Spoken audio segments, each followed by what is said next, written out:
کہ حضور کی سیرت میں وہ حکمت کے پھول ہیں، اس میں سیکھنے کو اتنا کچھ ہے کہ جب 2 سال بنو سعد میں آقا کریم رہے، جب رضاعت کی عمر مکمل ہوئی تو دستور یہ تھا کہ دائیاں واپس لے کر جاتی، اور جب جا کر بچہ واپس دیتی تو صاحب خانہ انعام و اکرام سے انہیں نوازتا۔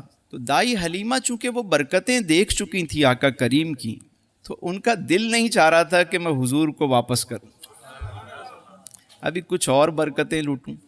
اب یہی سوچتے سوچتے ساری دائیاں بچوں کو لے کر واپس مکے پہنچیں تو آپ بھی پہنچی۔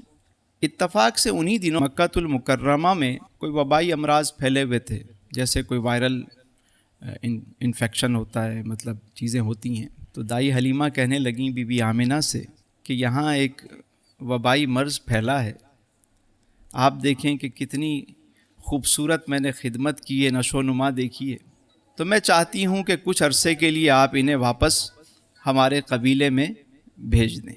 بی بی آمنہ نے جب حلیمہ سعدیہ کی اس محبت کو دیکھا اور اس پیار کو دیکھا اور حضور سے اس عقیدت کو دیکھا تو آپ نے منع نہیں فرمایا، لے جائیں۔ اور دائی حلیمہ جھومتے جھومتے آقا کریم کو واپس لے کر اپنے قبیلے آ گئیں۔ اب جب قبیلہ بنو سعد آپ واپس آئے، حضور تشریف لائے، 2 سال سے زائد عمر ہو گئی، حضور چلنے لگے، اور صحت بھی حضور کی عام بچوں سے بہت زیادہ بہتر تھی، مطلب جسمانی طور پر بھی آپ کی ساخت جو ہے وہ، آپ اگرچہ 2 سال عمر تھی لیکن بڑے لگتے تھے۔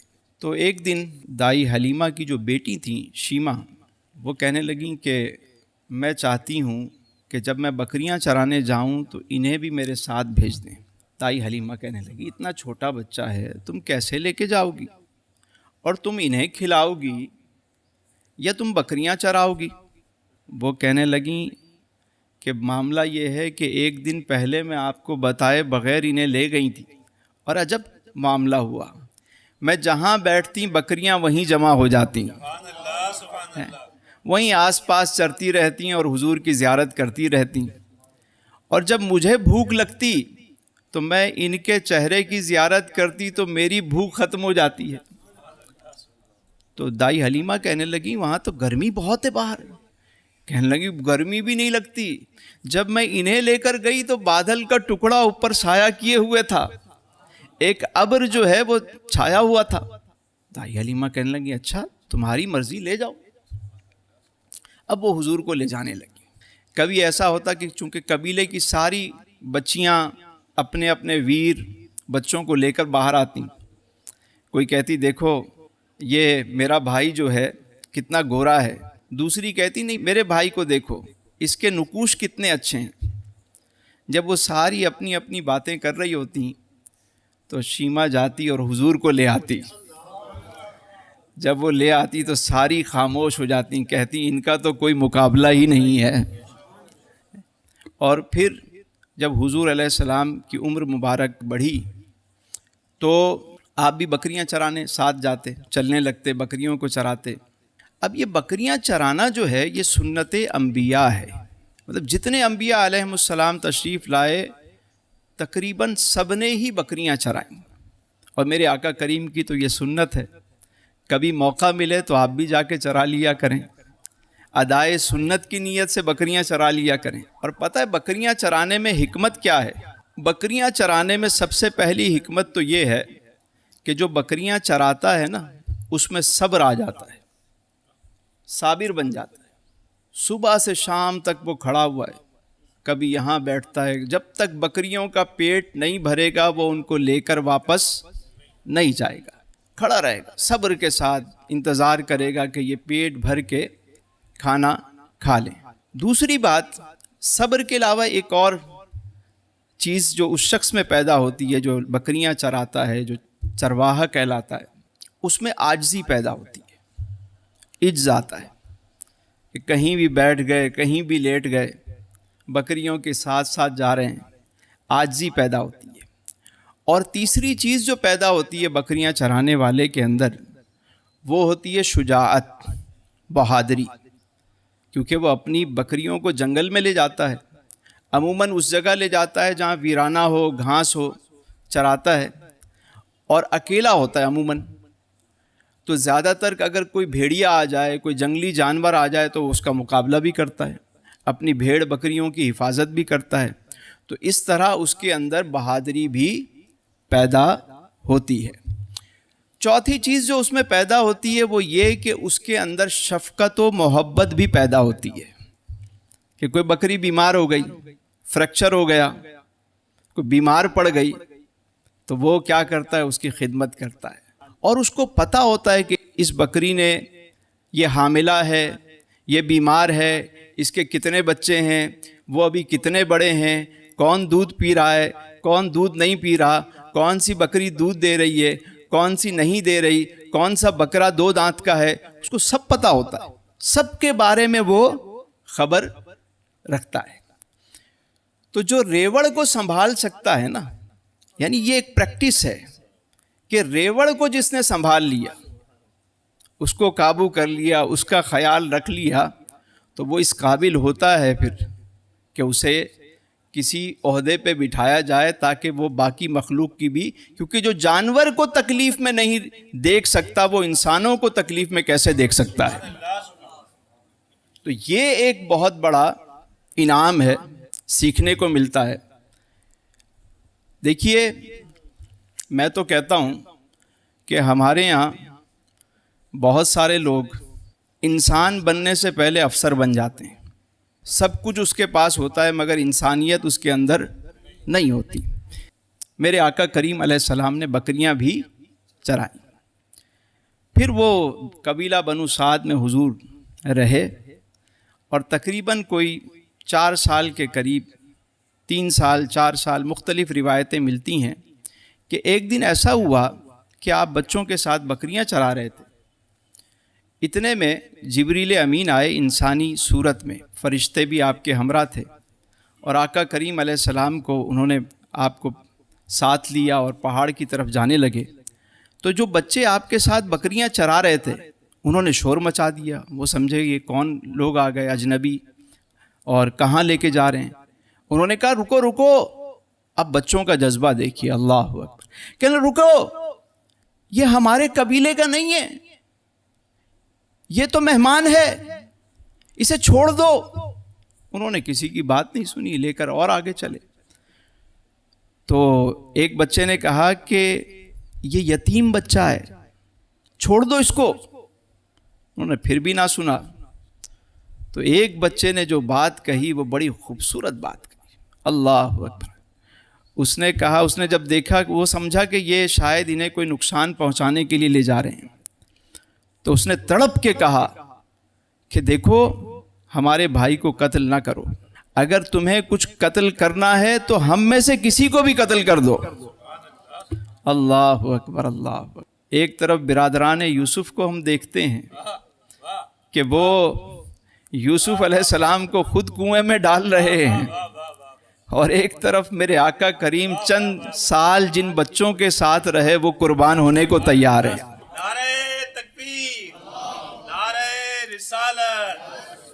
کروں تیرے نام پہ میں جاں فدا، نہ بس ایک جاں 2 جہاں فدا، 2 جہاں سے بھی نہیں جی بھرا، کروں کیا کروڑوں جہاں نہیں. حضور علیہ السلام کا شق صدر کیا گیا، یعنی سینہ چاک کیا گیا اور دل نکالا گیا. پھر اسے زمزم سے دھویا گیا، پھر اسے دوبارہ صاف، اور صاف تو تھا ہی، پاک تو تھا ہی.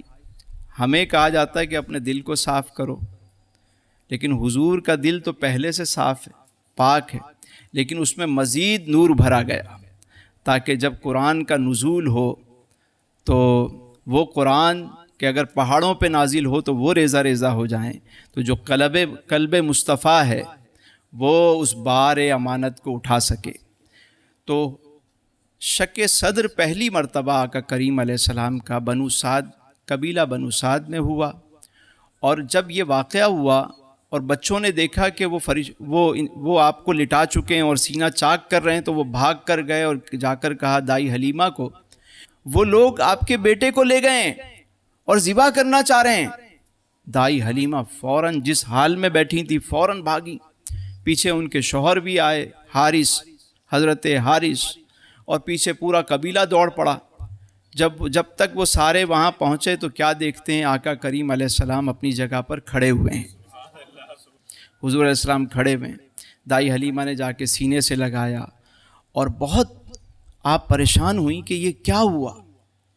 وہ آپس میں بات ہونے لگی، قبیلے والے کہنے لگے کوئی دوسری مخلوق کا معاملہ لگتا ہے، پتہ نہیں کیا ہے۔ تو آپ کے شوہر کہنے لگے ایسا نہ ہو کہ کوئی آسیب کے اثرات جو ہے وہ ظاہر ہوں، ان کی والدہ کے پاس انہیں واپس بھیج دیا جائے۔ دائی حلیمہ فوراً آپ کو لے کر مکے کے لیے روانہ ہو گئیں، اور یوں تقریباً 4 سال کی عمر مبارک میں آقا کریم علیہ السلام واپس قبیلہ بنو سعد سے مکۃ المکرمہ واپس تشریف لائے۔ تو آپ کی والدہ نے جب دیکھا، بی بی آمنہ سلام اللہ علیہا، جب آپ کو پایا اور دائی حلیمہ کو دیکھا کہ اتنی جلدی لے آئیں، اتنی محبت سے لے گئی تھیں، تو آپ نے پوچھا اے حلیمہ تو بڑی پیار سے لے گئی تھی، بڑی چاہ سے لے گئی تھی، واپس کیوں لے آئی؟ کہنے لگی نہیں بس میں چاہ رہی تھی کہ اب صحت ان کی اچھی ہو گئی ہے، میں آپ کے کہا نہیں بات کچھ اور ہے، مجھے بتاؤ بات کیا ہے۔ تو حضرت حلیمہ سعدیہ نے وہ واقعہ بتایا کہ اس طرح کا واقعہ پیش ہوا ہے، تو ہم ڈر گئے ہیں۔ بی بی آمنہ نے جو بات فرمائی وہ سننے والی ہے۔ آپ نے فرمایا ڈرنے کی کوئی بات نہیں، شیطان میرے بیٹے کا کچھ بھی نہیں بگاڑ سکتا، اور بی بی آمنہ نے جو جملہ فرمایا وہ سننے والا ہے۔ فرمانے لگیں حلیمہ جب ان کی ولادت ہوئی تو اس وقت میں نے وہ مناظر دیکھے، بلکہ ایسا نور اس وقت چھایا کہ جس کی روشنی میں میں نے شام کے محلات دیکھ لیے۔ تو گھبرا نہیں، بس ان کو انعام و اکرام سے نوازا، اور پھر میرے آقا کریم علیہ السلام اپنی والدہ ماجدہ کے ہمراہ مکۃ المکرمہ میں ہی رہنے لگے۔ عمر مبارک ہے 4 سال۔ حضرت عبد المطلب آپ کو اپنے ساتھ رکھتے، کہیں بھی لے جاتے، حتیٰ کہ خانہ کعبہ کے سامنے ان کے لیے خاص نشست کا اہتمام کیا جاتا جس میں آپ کے علاوہ کوئی نہیں بیٹھ سکتا تھا، لیکن سرکار دو عالم صلی اللہ علیہ وآلہ وسلم کو بچپن ہی میں سیدنا عبد المطلب اپنے ہمراہ بٹھاتے تھے اور آپ وہیں بیٹھتے ان کے ساتھ، تو آپ کی انگلی پکڑ کے ہر جگہ وہ آپ ساتھ لے جاتے۔ 2 سال مزید گزرے، عمر مبارک ہوئی جب 6 سال، تو آپ کی والدہ نے ایک دن حضرت عبد المطلب سے عرض کی، کہا کہ میں یثرب جانا چاہتی ہوں، کیونکہ وہاں پہ ان کے شوہر حضرت عبداللہ کی قبر مبارک جو ہے وہ وہیں تھی، اس کی زیارت کے لیے جانا چاہتی ہوں اور اپنے اعزہ اقربا سے ملنا بھی چاہتی ہوں۔ تو سیدنا عبد المطلب آپ نے اجازت دی اور فرمایا کہ اللہ تمہاری حفاظت فرمائے، خیر سے جاؤ۔ آپ نے اپنے ہمراہ سید عالم صلی اللہ علیہ وسلم کو کہ 6 سال کی آپ کی عمر ہے اور ایک آپ کی کنیز تھی ام ایمن رضی اللہ تعالی عنہا، تو یہ بھی آپ کے ہمراہ تھی۔ 3 افراد پر مشتمل یہ قافلہ مکۃ المکرمہ سے مدینہ منورہ کے لیے روانہ ہوا۔ اب حضور علیہ السلام جب مدینہ طیبہ تشریف لائے اپنے ننیال میں، تو وہاں آپ تقریباً 1 مہینہ آپ نے قیام فرمایا، 1 مہینہ وہاں رہے تھے۔ وہاں کافی تعداد میں یہود بھی تھے، تو ایک دن ایک یہودی آیا جو ان کا بڑا تھا، اس نے آپ سے پوچھا کیا نام ہے، تو آپ نے نام بتایا، پھر اس نے نشانیاں دیکھیں، وہ اپنے لوگوں میں گیا اور جا کر کہنے لگا یہ بچہ وہی ہے جو اس امت کا نبی ہے، اور اس میں وہ نشانیاں موجود ہیں، ان قریب یہ ہجرت کر کے اسی شہر میں آئے گا۔ اب تمام یہود باری باری آ کے دیکھنے لگے آپ کو، تو بی بی آمنہ اس چیز سے تھوڑی سی گھبرا گئیں کہ کہیں ایسا نہ ہو کہ یہ کوئی نقصان پہنچائیں، تو آپ نے واپسی مکۃ المکرمہ کا سفر اختیار کیا۔ جب آپ مقام ابوا پر پہنچیں، یہ مکۃ المکرمہ اور مدینہ منورہ کے بیچ میں، یعنی اگر آپ مدینہ شریف سے چلیں تو 222 کلومیٹر کا راستہ بنتا ہے پرانے راستے پہ، اور اگر آپ مکے سے مدینے کی طرف جائیں تو 261 کلومیٹر یہ اس کا راستہ بنتا ہے۔ اسے مقام ابوا کہا جاتا ہے۔ جب وہاں پہنچیں، یہ قافلہ وہاں پہنچا تو سیدہ بی بی آمنہ سلام اللہ علیہا کی طبیعت ناساز ہوئی، وہیں رک گئے۔ کوشش کی گئی لیکن آپ رضی اللہ تعالی عنہا کو یہ اس بات کا اندازہ ہو چکا تھا کہ وصال کا وقت آ گیا ہے۔ اب آپ سوچیں کہ ایک 6 سال کا بچہ والدہ کے ہمراہ ہیں، والد پہلے ہی فوت ہو چکے ہیں، دنیا سے تشریف لے جا چکے ہیں، سفر کی حالت میں ایک 6 سال کا بچہ اور ماں سامنے ہے۔ ماں کیا فرماتی ہیں؟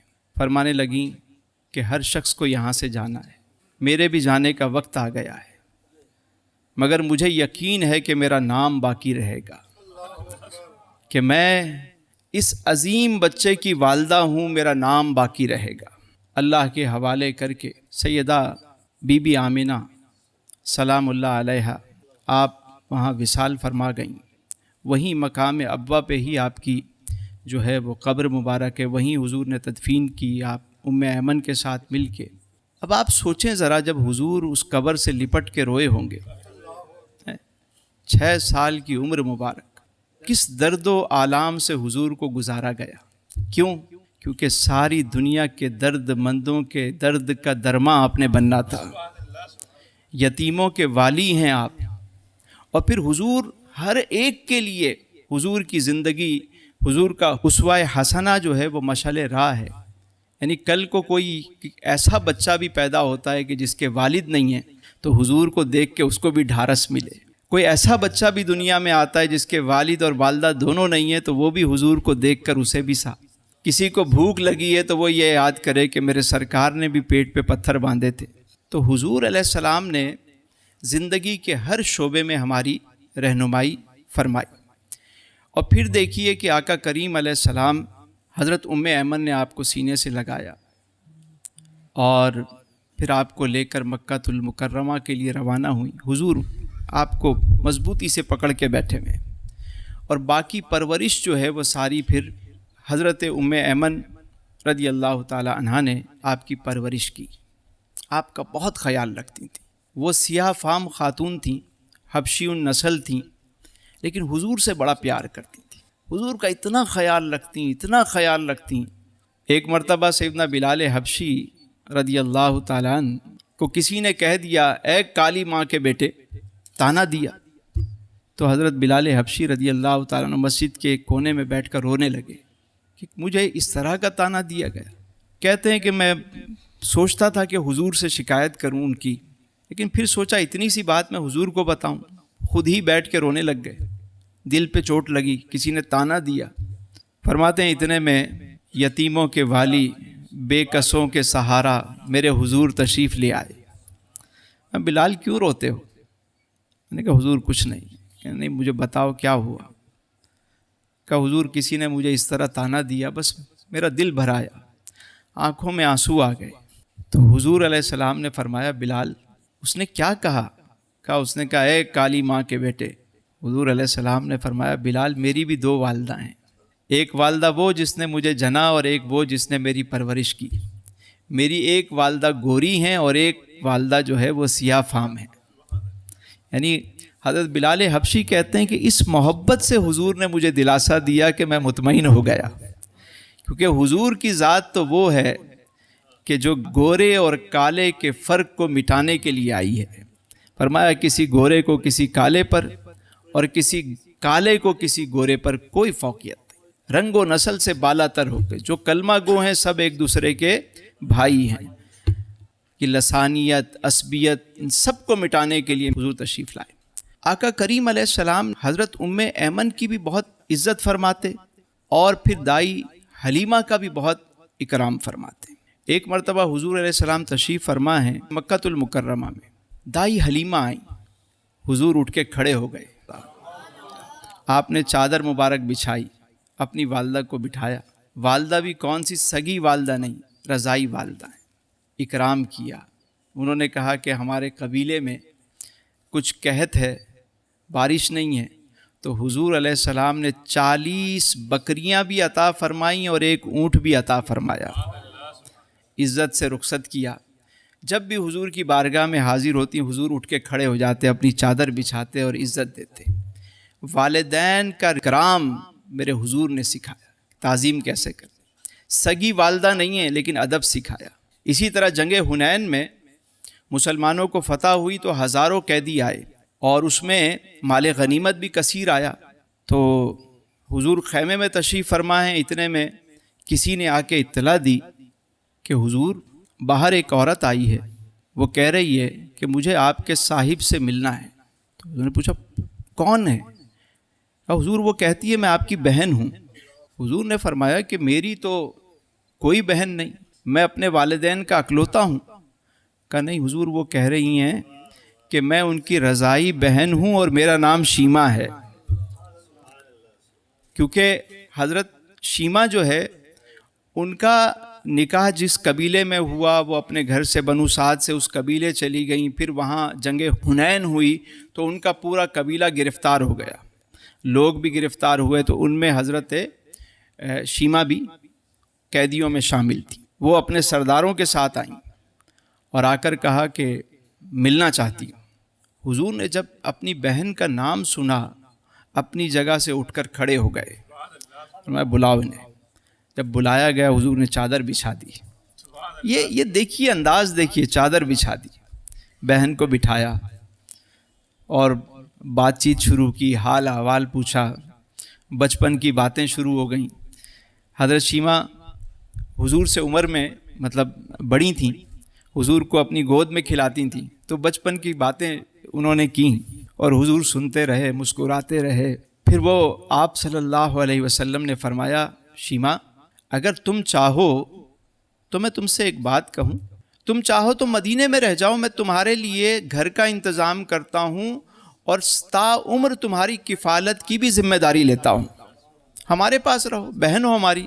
کہنے لگی حضور اپنے شوہر ہے میرا، بچے ہیں، قبیلہ ہے، میں واپس جانا چاہتا۔ تو آپ نے فرمایا تم آزاد ہو، تم جا سکتی ہو، انعام و اکرام سے بھی نوازا بہن کو۔ مگر حضرت شیمہ نے جو بات کی وہ بات سننے والی ہے۔ کہنے لگے حضور میں اگر اکیلی گئی یہاں سے نکلی تو میرا قبیلہ کیا کہے گا کہ بھائی نے خالی بہن کو چھوڑ دیا، میرا قبیلہ یہاں قید رہے، میں اکیلی جاؤں۔ حضور نے فرمایا کیا چاہتی ہو؟ کہا حضور میں چاہتی ہوں میرے قبیلے کو بھی میرے ساتھ روانہ کر دیں۔ حضور نے پورے قبیلے کو روانہ کر دیا۔ رضائی بہن کو یہ رسپیکٹ اور یہ مقام دی۔ ہم تو سگی بہن کو عزت نہیں دیتے، 4 پیسے ہمارے پاس آ نہیں گئے، بہنوں کی کوئی پرواہ نہیں ہوتی ہمیں، سالوں پوچھتے نہیں ہیں ان سے کس حال میں ہے، بھائی کے پاس بس پیسہ آنا چاہیے، 4 پیسے آئے نہیں۔ اسی طرح سگے ماں باپ، میں نے یہاں تک دیکھا ہے اللہ اکبر کہ اگر ماں باپ دیہاتی ہیں، انہوں نے زیور بیچ کے، چیزیں بیچ کے بچے کو پڑھایا اور بچہ جا کے افسر بن گیا۔ اب جب افسر بن گیا، ماں باپ کبھی شہر ملنے آئے تو دوستوں کو یہ کہتے ہیں کہ وہ ہمارے گاؤں والے ہیں، ملنے آئے ہیں، ماں باپ بھی نہیں کہتے شرم کے مارے۔ ایسے لوگ بھی موجود ہیں جن کو یہ بتاتے ہوئے شرم آتی ہے کہ یہ ہمارے ماں باپ، دیہاتی ماں باپ میرے ماں باپ ہیں، نہیں، کہتے ہیں ہمارے جاننے والے ہیں، ملنے آئے، گاؤں سے آئے ہیں لوگ۔ اللہ، کسی سے ملواتے نہیں ہیں، ان کو شرم آتی ہے اپنے۔ اور ادھر میرے حضور کو دیکھیے، تاجدار انبیاء صلی اللہ علیہ وآلہ وسلم، اللہ اکبر اللہ اکبر، شہنشاہ دو عالم صلی اللہ علیہ وسلم اپنی رضائی ماں کے لیے کھڑے ہو جاتے ہیں۔ صحابہ کرام کو پتہ لگ جاتا تھا حضور کی والدہ آ گئی ہیں، اور آپ والدہ والدہ پکارتے تھے۔ یہ تعظیم اور اکرام سکھایا میرے حضور نے، یہ رسپیکٹ سکھائی، رشتوں کا اکرام دیکھیے۔ اور یہ رزق میں اضافے کا وظیفہ بتا رہا ہوں، کبھی بھی بہن کے گھر جاؤ خالی ہاتھ نہ جاؤ، کچھ لے کے جاؤ، آپ کے مال میں برکت ہوگی۔ آزما کے دیکھیں، بہنوں کو کبھی نہ، بہنیں کبھی آ جائیں ان کی لاج رکھ لیا کریں، یہ میرے حضور کا طریقہ ہے، کبھی خالی ہاتھ نہ لوٹایا کریں۔ 4 پیسے آ گئے اور آپ اپنے آپ کو کیا سمجھنے لگ جاتے ہیں لوگ۔ رشتوں کا تقدس دن بدن ختم ہوتا جا رہا ہے۔ سگے رشتوں کے لوگ مال کے لیے، یہاں ہمارے یہاں سندھ کے اندر کاروکاری کے نام پہ، غیرت کے نام پہ اپنی سگی بہنوں کو مروا دیتے ہیں تاکہ جائیداد میں انہیں حصہ نہ دینا پڑے. یہ ہمارے یہاں ہو رہا ہے. اللہ اکبر. میرے حضور کی تعلیم سے ہمیں سیکھنا چاہیے. حضور نے جو ہمیں درس دیا اس سے درس لینا چاہیے. اللہ تعالیٰ نبی کریم علیہ السلام سے سچی محبت عطا فرمائے, ہمیں سچی غلامی عطا فرمائے, اور حضور کے نقش قدم پر چلنے کی ہمیں توفیق عطا فرمائے. یا خدا جسم میں جب تک کہ میری جان رہے, تجھ پہ صدقے تیرے محبوب پہ قربان رہے. کچھ رہے یا نہ رہے پر یہ دعا ہے کہ امیر نزا کے وقت سلامت میرا ایمان رہے. آمین آمین آمین یا رب العالمین.